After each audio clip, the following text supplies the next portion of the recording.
കർത്താവിൻ്റെ അതിപരിശുദ്ധമായ നാമം വാഴ്ത്തപ്പെടുമാറാകട്ടെ.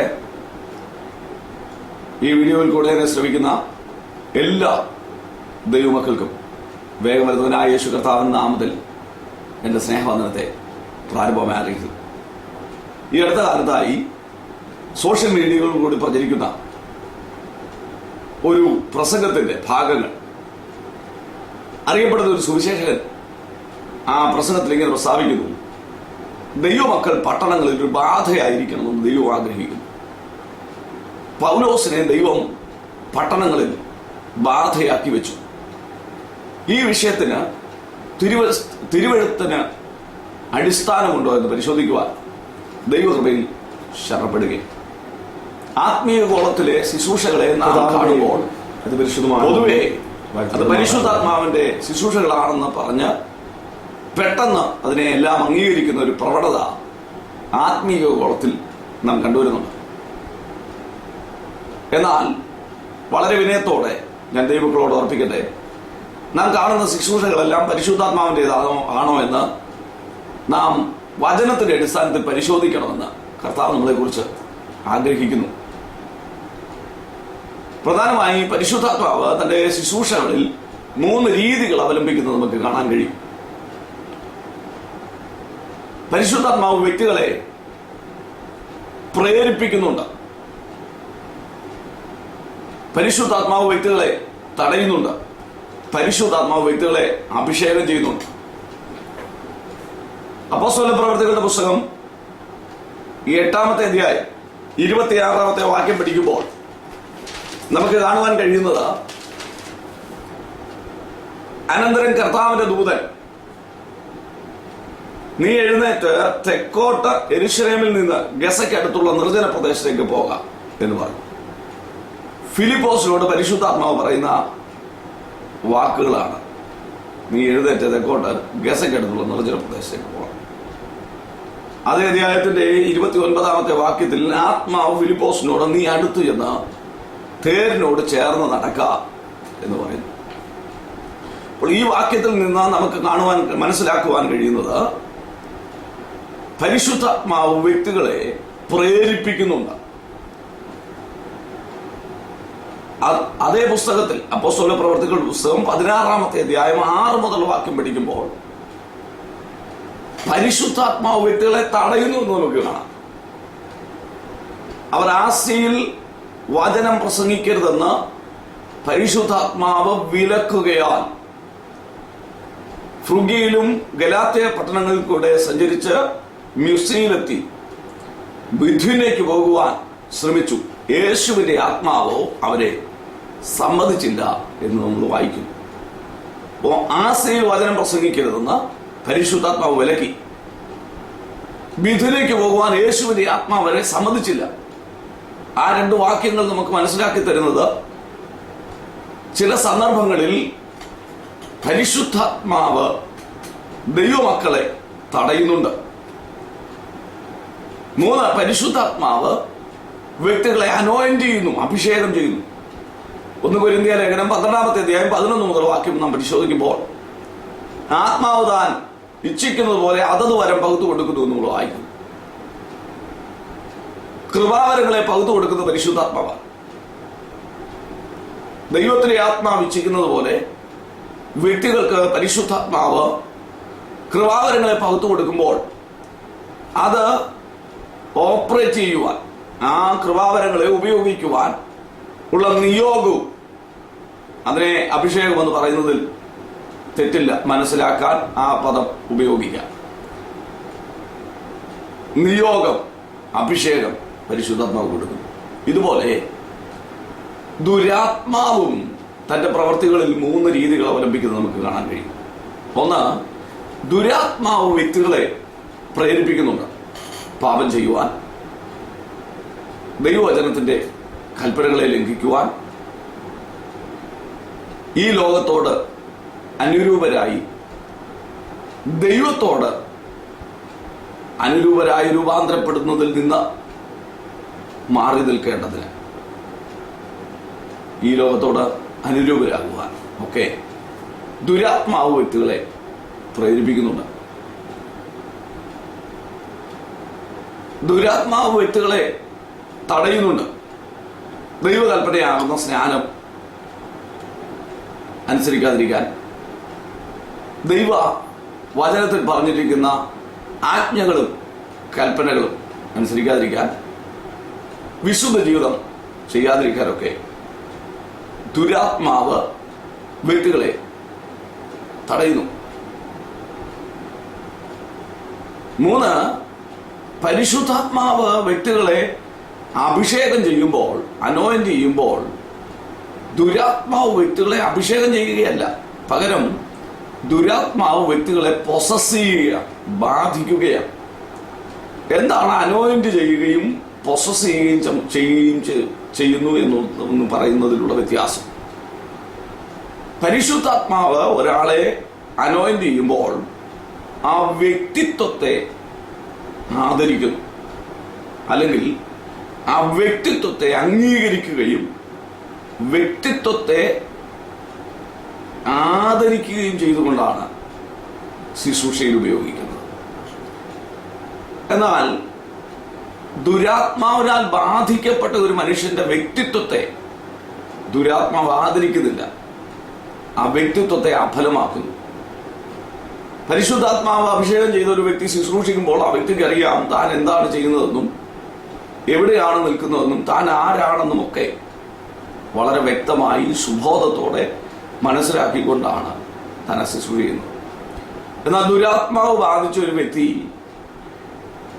ഒരിക്കലും ആ വ്യക്തിത്വത്തെ മനസ്സിലാക്കുവാനോ താൻ ആരാണെന്ന് പറയുവാനോ കഴിയാത്ത നിലയിൽ ബാധിക്കപ്പെടുകയാണ്. ഉദാഹരണമായി, യേശു ഗദരദേശത്ത് എന്നപ്പോൾ ഭൂതഗ്രസ്തനായ മനുഷ്യരോട് ചോദിക്കുന്നു, നിന്റെ പേരെന്ത്? അവൻ പറയുന്നു, ലെഗിയോൻ, ഞങ്ങൾ അനേകരാകുന്നു. ലെഗിയോൻ എന്ന് പറയുന്നത് ആ മനുഷ്യന്റെ പേരല്ല, ദുരാത്മാക്കൾ ബാധിക്കപ്പെട്ട ഒരു കൂട്ടം ദുരാത്മാക്കൾ ബാധിക്കപ്പെട്ടവനാണ് ഞാൻ എന്നാണ് വ്യക്തമാക്കുന്നത്. അപ്പോൾ ദുരാത്മാവ് ബാധിച്ചാൽ ആ വ്യക്തിക്ക് തന്റെ പേര് പറയുവാനോ താൻ എന്താണ് ചെയ്യുന്നത് എന്ന് മനസ്സിലാക്കുവാനോ കഴിയുന്നില്ല. ആ ഭാഗത്ത് അവൻ കല്ലറകളിൽ താമസിച്ചെന്നാണ് വായിക്കുന്നത്. അപ്പോൾ ഭവനത്തിൽ പാർക്കേണ്ട മനുഷ്യൻ കല്ലറകളിൽ പാർക്കുമ്പോൾ താൻ എന്ത് ചെയ്യുന്നു എന്ന് തനിക്ക് മനസ്സിലാകുന്നില്ല. അതുപോലെ ദുരാത്മാ ബാധിതനായിരുന്നു അവൻ. അത് അർത്ഥാൽ ദുരാത്മാവ് ബാധിച്ചവന് സുബോധം നഷ്ടപ്പെടുന്നു, എന്ത് ചെയ്യുന്നു എന്ന് വ്യക്തമായി മനസ്സിലാക്കുവാൻ കഴിയുന്നില്ല. ഈ 2 വ്യത്യാസങ്ങൾ നമ്മൾ തിരിച്ചറിഞ്ഞില്ലെങ്കിൽ നാം തെറ്റിപ്പോകാൻ വളരെ സാധ്യതയുണ്ട്. അദ്ദേഹം തന്റെ പ്രസംഗത്തിൽ ചെയ്യുന്ന ഒരാശയം, ദൈവം പൗലോസിനെ ഒരു ബാധയാക്കി വെച്ചു എന്നാണ്.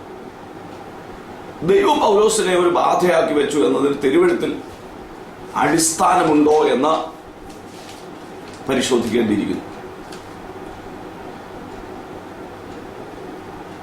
പരിശുദ്ധാത്മാവ് ചെയ്യുന്ന ശുശ്രൂഷകളിൽ പരിശുദ്ധാത്മാവ് ആരെങ്കിലും ബാധിച്ചതായിട്ട് തിരുവെഴുത്തിൽ പറഞ്ഞിട്ടുണ്ടോ എന്ന് നാം പരിശോധിക്കണം. അപ്പോസ്തല പ്രവർത്തികളുടെ പുസ്തകം 2-ാമത്തെ അധ്യായം 4-ാമത്തെ വാക്യം പരിശോധിക്കുമ്പോൾ, പെന്തക്കോസ്ത് നാളിൽ മർക്കോസിന്റെ മാളികയിൽ കൂടിയിരുന്ന 120 പേരുടെ മേൽ ദൈവത്തിന്റെ പരിശുദ്ധാത്മാവ് ഇറങ്ങി വരുമ്പോൾ 4-ാം വാക്യത്തിൽ നമ്മൾ വായിക്കുന്നവരെല്ലാവരും പരിശുദ്ധാത്മാവ് നിറഞ്ഞവരായി എന്നാണ്.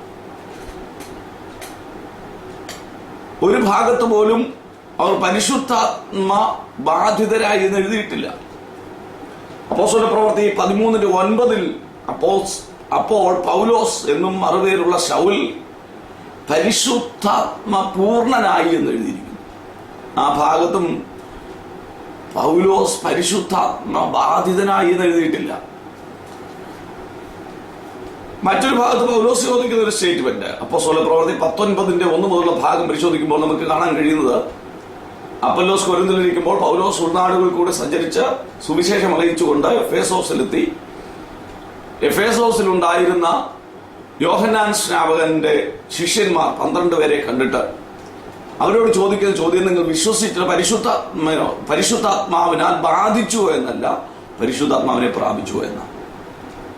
അതിന്റെ അർത്ഥം പരിശുദ്ധാത്മാവ് ആരെയും ബാധിക്കുന്നില്ല എന്ന് തന്നെയാണ്.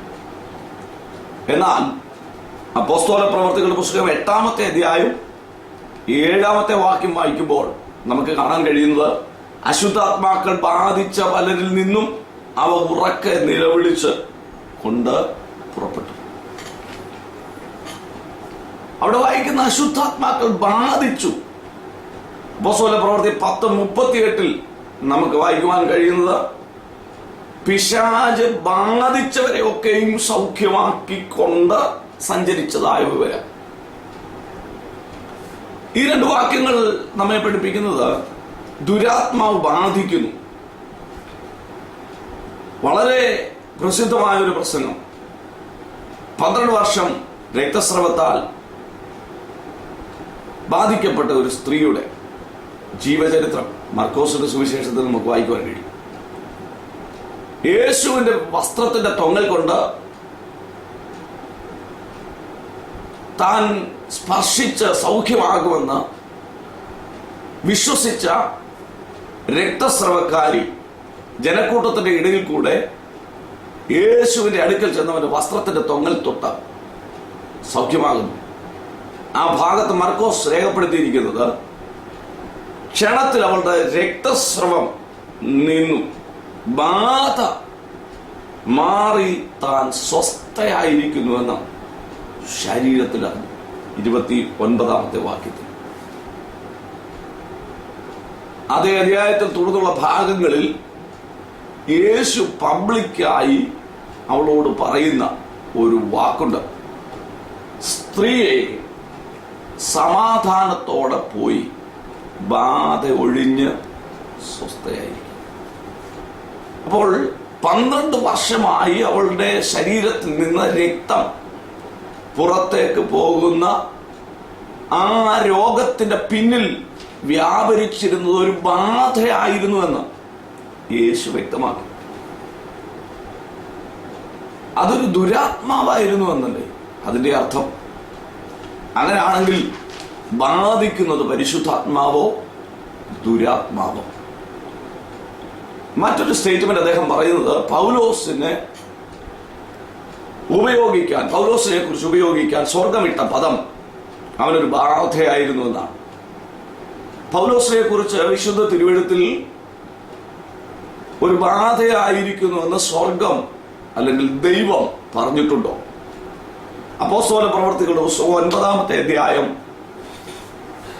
15 മുതൽ ഉള്ള ഭാഗം നാം പഠിക്കുമ്പോൾ, ദമസ്കസിന്റെ പടിവാതിക്കൽ വെച്ച് പൗലോസിനെ കർത്താവ് വേർതിരിക്കുന്ന സമയത്ത് അവൻ കണ്ണു കാണാത്തവനായിരുന്നു. അനന്യാസിന്റെ അടുക്കൽ അവനെ കൈവച്ച് പ്രാർത്ഥിക്കേണ്ടതിന് യേശു കർത്താവ് പറഞ്ഞയക്കുന്നു. യേശുവിനോട് അനന്യാസ് പറയുന്ന സ്റ്റേറ്റ്മെന്റ്, ഈ മനുഷ്യൻ ഈ നാമക്കാർക്ക് വളരെ ഉപദ്രവം ചെയ്തവനാണ്, ഇപ്പോഴും അവന്റെ കയ്യിൽ അധികാരപത്രമുണ്ട്. അതിന് മറുപടിയായി യേശു അനന്യാസിനോട് പറയുന്ന ഒരു വാക്ക് വളരെ പ്രസക്തമാണ്. അവിടെ ഇങ്ങനെയാണ് നമുക്ക് വായിക്കുവാൻ കഴിയുന്നത്, കർത്താവ് അവനോട്, നീ പോക, അവൻ പൗലോസ് എന്റെ നാമം ജാതികൾക്കും രാജാക്കന്മാർക്കും ഇസ്രായേൽ മക്കൾക്കും ഇടയിൽ വഹിപ്പാൻ ഞാൻ തിരഞ്ഞെടുത്തിരിക്കുന്ന ഒരു പാത്രമാകുന്നു. ജാതികളുടെയും രാജാക്കന്മാരുടെയും ഇസ്രായേൽ മക്കളുടെയും മുമ്പിൽ എന്റെ നാമം വഹിപ്പാൻ ഞാൻ തിരഞ്ഞെടുത്ത ഒരു ബാധയാണെന്നല്ല, ഒരു പാത്രമാണെന്നാണ് യേശു കർത്താവ് ആ ഭാഗത്ത് വ്യക്തമാക്കുന്നത്. വിശുദ്ധ തിരുവെഴുത്തിൽ പൗലോസ് തന്നെ പരിചയപ്പെടുത്തുന്ന ഭാഗങ്ങൾ കാണാം. താൻ ലേഖനം എഴുതുമ്പോൾ ലേഖനങ്ങളെല്ലാം തുടക്ക ഭാഗങ്ങൾ പരിശോധിച്ചാൽ, റോമാലേഖനം, 1-2 കൊരിന്ത്യ ലേഖനം, ഗലാത്യ ലേഖനം, എഫേസ്യ ലേഖനം, ഫിലിപ്പിയ ലേഖനം, കൊലോസ്യ ലേഖനം, ഈ ലേഖനങ്ങളുടെ എല്ലാം 1 1-ാമത്തെ അധ്യായം 1-ാമത്തെ വാക്യം പരിശോധിച്ചാൽ പൗലോസ് പറയുന്നു, ദൈവേഷ്ടത്താൽ വിളിക്കപ്പെട്ട ക്രിസ്തുവിന്റെ അപ്പോസ്തലനായ പൗലോസ്, ദൈവത്തിന്റെ ദാസനായ പൗലോസ്, യേശുവിന്റെ അപ്പോസ്തലനായ പൗലോസ് എന്നിങ്ങനെയാണ് പൗലോസ് തന്നെ വ്യക്തമാക്കുന്നത്. ഏതെങ്കിലും ഒരു ഭാഗത്ത് ദൈവത്തിന്റെ ബാധയായിരിക്കാൻ പൗലോസിനെ കുറിച്ച് സ്വർഗം ആഗ്രഹിച്ചിരുന്നെങ്കിൽ താൻ ദൈവത്തിന്റെ ഒരു ബാധയായിരിക്കുന്നു എന്ന് പൗലോസ് തന്നെ വ്യക്തമാക്കുവാൻ മടിക്കുമായിരുന്നില്ല. അതിന്റെ അർത്ഥം പൗലോസ് ഒരിക്കലും ദൈവത്തിന്റെ ബാധയായിരിക്കണമെന്ന് ദൈവം ആഗ്രഹിച്ചതായി വിശുദ്ധ തിരുവെഴുത്തിൽ കാണുന്നില്ല. പൗലോസ് അത് അങ്ങനെ അംഗീകരിക്കുന്നതും പഠിപ്പിക്കുന്നതുമില്ല. മറ്റൊരാശയം അപ്പോസ്തല പ്രവർത്തികളുടെ പുസ്തകം 24-ാമത്തെ അധ്യായം 5 മുതലുള്ള ഭാഗം പഠിക്കുമ്പോൾ രാജശ്രീ ഫെലിക്സിന്റെ മുമ്പിൽ പൗലോസിന് വിരോധമായി വ്യവഹാരവുമായി എത്തുന്ന ആ കാലഘട്ടത്തിലെ മഹാപുരോഹിതനായ അനന്യാസ് തെർത്തുല്ലോസ് എന്ന് പറയുന്ന വ്യവഹാരജ്ഞനോടും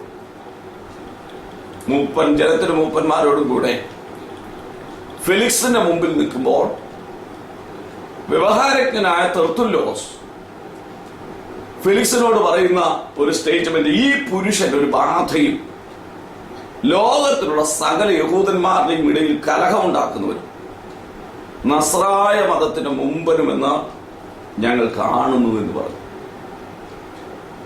അപ്പോൾ പൗലോസിനെ കുറിച്ച് അവനൊരു ബാധയാണെന്ന് പറഞ്ഞത് അന്നത്തെ മഹാപുരോഹിതന്റെ അഡ്വക്കേറ്റായി വന്ന വ്യവഹാരജ്ഞനായി വന്ന തെർത്തുല്ലോസ. ആ മനുഷ്യൻ പറയുന്ന പദം വെച്ചിട്ട് പൗലോസ് ഒരു ബാധയാണെന്ന് പഠിപ്പിക്കാൻ തിരുവെഴുത്ത് നമ്മെ അനുവദിക്കുന്നുണ്ടോ? മറ്റൊരാളുടെ അഭിപ്രായം ശരിയാണെന്ന് പഠിപ്പിക്കാൻ വചനം നമ്മളെ അനുവാദം ചെയ്യുന്നുണ്ടോ? വിശുദ്ധ തിരുവെഴുത്ത് പഠിക്കുമ്പോൾ യേശു കർത്താവ് ഭൂതങ്ങളെ പുറത്താക്കി.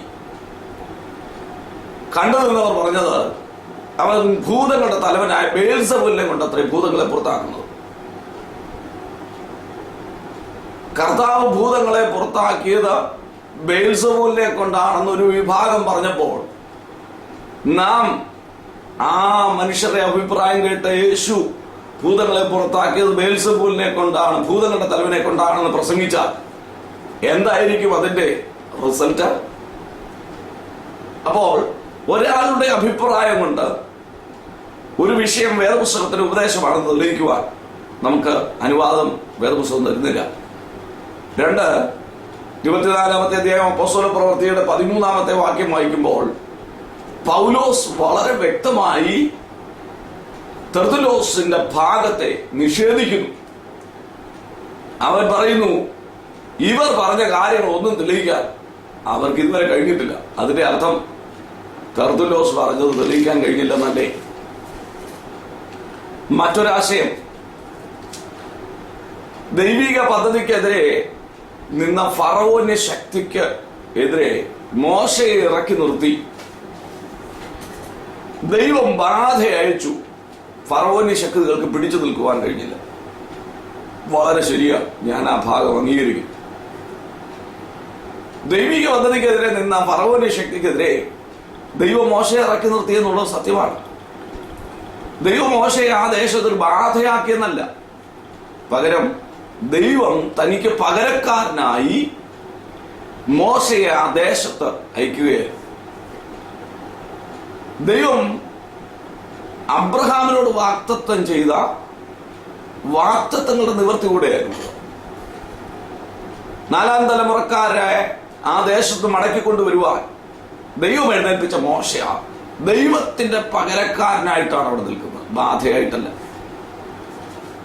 ഒന്നുകൂടെ പറഞ്ഞാൽ ദൈവം അവിടെ മോശയെ മുൻനിർത്തി 10 വിധ ബാധകളെ അയച്ചു എന്ന് നമുക്ക് കാണുവാൻ കഴിയും. അതിലൊരു ബാധയാണ് 2-ാമത്തെ ബാധയായ തവള. ഈജിപ്തിൽ, മിസ്രൈമിൽ എല്ലായിടത്തും തവള പെരുകുമാറായി. അതെവിടെ നിന്ന് വന്നു? മോശ തവളയായിരുന്നോ? ഒരിക്കലുമല്ല. ഇപ്പോൾ വായിക്കുന്നത് മിസ്രൈമിലെ നദികളുടെ മേൽ മോശയുടെ ആവശ്യപ്രകാരം അഹരോൻ തല വഴി നീട്ടുമ്പോൾ മിസ്രൈമിലെ നദികളിലുള്ള തവള പെരുകി ദേശത്ത് നിറഞ്ഞതാണ്. അപ്പോൾ ആ തവള എന്ന് പറയുന്ന ബാധ ആ ദേശത്ത് തന്നെ ഉണ്ടായിരുന്നതല്ലേ. അത് മോശയുമായിട്ടൊരു ബന്ധമില്ലല്ലോ. മോശയിൽ കൂടെ ദൈവം തന്റെ പ്രവൃത്തി ആ ദേശത്തു നയിച്ചു എന്ന് മാത്രമല്ലേ ഉള്ളൂ. മറ്റൊരു ചിന്ത കൂടെ നമ്മൾ ചേർത്ത് പഠിക്കണം. വെളിപ്പാട് പുസ്തകം 16-ാമത്തെ അധ്യായം പഠിക്കുമ്പോൾ തവള അശുദ്ധാത്മാവിന് നിഴലാണെന്ന് നമുക്ക് കാണാൻ കഴിയും. അപ്പോൾ ആ ദേശത്തുണ്ടായിരുന്ന തവള പെരുകി ആ തവള അശുദ്ധാത്മാക്കൾക്ക് നിഴലാണ് എന്ന് വേദപുസ്തകം നമ്മളെ പഠിപ്പിക്കുമ്പോൾ മോശ തവളയായിരുന്നെന്നും മോശയും തവളയുമായി ബന്ധമുണ്ടായിരുന്നു ഒക്കെ പറഞ്ഞാൽ മോശയും അശുദ്ധാത്മാവും തമ്മിൽ ബന്ധമുണ്ടായിരുന്നെന്ന് നാം പഠിപ്പിക്കേണ്ടി വരില്ലേ? മോശയ്ക്ക് തവളയുമായി ഒരു ബന്ധവും ഉണ്ടായിരുന്നില്ല. മോശയ്ക്ക് അവിടെ നടന്ന ന്യായവിധികളിൽ അല്ലെങ്കിൽ ബാധയിൽ ഒരു പാർട്ടും ഉണ്ടായിരുന്നില്ല. മോശ ദൈവത്തിന് പകരം നിന്ന് ദൈവം പറഞ്ഞത് പറഞ്ഞു, അത്ര മാത്രമേ ഉള്ളൂ. മറ്റൊരാശയം, ദൈവമക്കളെ ദൈവം പട്ടണങ്ങളിൽ ബാധയാക്കി വെക്കുവാൻ ആഗ്രഹിക്കുന്നു. കോഴിക്കോട്ട്, ചങ്ങനാശ്ശേരിയിൽ, എറണാകുളത്തൊക്കെ നിങ്ങൾ ഒരു ബാധയായിരിക്കണമെന്ന് ദൈവം ആഗ്രഹിക്കുന്നു എന്ന് ആ സുവിശേഷകൻ പ്രസ്താവിക്കുന്നു. വിശുദ്ധ തിരുവെഴുത്തിലോ ലോക ചരിത്രത്തിന്റെ ഏടുകളോ പരിശോധിച്ചാൽ ഒരു പട്ടണങ്ങളിലും ദൈവം ആരെയും ബാധയാക്കി വെച്ചതിന് തെളിവില്ല. പകരം ദൈവം പട്ടണങ്ങളിൽ തന്റെ അഭിഷിക്തന്മാരെ ആക്കി വെക്കുന്നത് നമുക്ക് കാണുവാൻ കഴിയും. അങ്ങനെയാണെങ്കിൽ നാം നിശ്ചയമായിട്ടും മനസ്സിലാക്കേണ്ട ഒരു കാര്യം, ഒരു പട്ടണത്തിലും ദൈവം ആരെയും ബാധയാക്കി വെക്കുന്നില്ല. പകരം നാം ദൈവത്തിന്റെ അഭിഷിക്തരായിരിക്കാൻ ദൈവം ആഗ്രഹിക്കുന്നു. അങ്ങനെയെങ്കിൽ ദൈവത്തിന്റെ അഭിഷിക്തരായി ദൈവം നമ്മളെ ആക്കി വെച്ച പട്ടണങ്ങളിൽ നമുക്കായിരിക്കാൻ ശ്രമിക്കാം. അതിനായി ദൈവകരങ്ങൾ നമ്മെ സമർപ്പിക്കാം. ഒരു വേദഭാഗം കൂടെ ചൂണ്ടിക്കാണിച്ച് ഞാൻ എൻ്റെ മെസ്സേജ് അവസാനിപ്പിക്കുവാൻ ദൈവകൃപയിൽ ശരണപ്പെടുന്നു. 1 തിമോഥെയോസിന്റെ ലേഖനം 4-ാമത്തെ അധ്യായം 1-ാമത്തെ വാക്യത്തിൽ, എന്നാൽ ഭാവി കാലത്ത് ചിലർ വ്യാജാത്മാക്കളുടെയും ഭൂതാത്മാക്കളുടെയും ഉപദേശങ്ങളെ ആശ്രയിച്ച് ഭോഷ്ക് പറയുന്നവരുടെ കപടത്താൽ തെറ്റിപ്പോകുവാൻ ഇടവരുമെന്ന് ആത്മാവ് തെളിവായി പറയും. അന്ത്യകാലത്തൊരു ലക്ഷണമായി പരിശുദ്ധാത്മാവ് പൗലോസിൽ കൂടെ അരുളി ചെയ്യുന്നത്, ചിലർ വ്യാജാത്മാക്കളുടെയും ഭൂതാത്മാക്കളുടെയും ഉപദേശത്തെ ആശ്രയിച്ച് ശുശ്രൂഷിക്കുമ്പോൾ അനേകരെ തെറ്റിപ്പോകുമെന്ന് ആത്മാവ് തെളിവായി പറയും. ഇത് നമുക്കൊരു മുന്നറിയിപ്പല്ലേ? വ്യാജാത്മാക്കളുടെയും ഭൂതാത്മാക്കളുടെയും ഉപദേശങ്ങളെ ആശ്രയിച്ചുള്ള ഉപദേശങ്ങളും പഠിപ്പിക്കലുകളും കാണുമ്പോൾ അന്ത്യകാലത്ത് നാം എത്തിയിരിക്കുന്നു എന്നുള്ളത് മനസ്സിലാക്കി ദൈവം ആഗ്രഹിക്കുന്ന നിലയിൽ പട്ടണങ്ങളിലും ഗ്രാമങ്ങളിലും നമ്മൾ ഏത് മണ്ഡലങ്ങളാക്കി വെച്ചിരിക്കുന്നോ ആ മണ്ഡലങ്ങളിൽ ദൈവത്തിന്റെ അഭിഷിക്തരായിരിക്കാൻ കർത്താവ് നമ്മെ സഹായിക്കട്ടെ. ദൈവം നിങ്ങളെ അതിനായി ബലപ്പെടുത്തട്ടെ എന്ന് ഞാൻ ആത്മാർത്ഥമായി പ്രാർത്ഥിക്കുന്നു. ഈ വചനങ്ങളാൽ കർത്താവ് നമ്മളെ ധാരാളമായി അനുഗ്രഹിക്കും.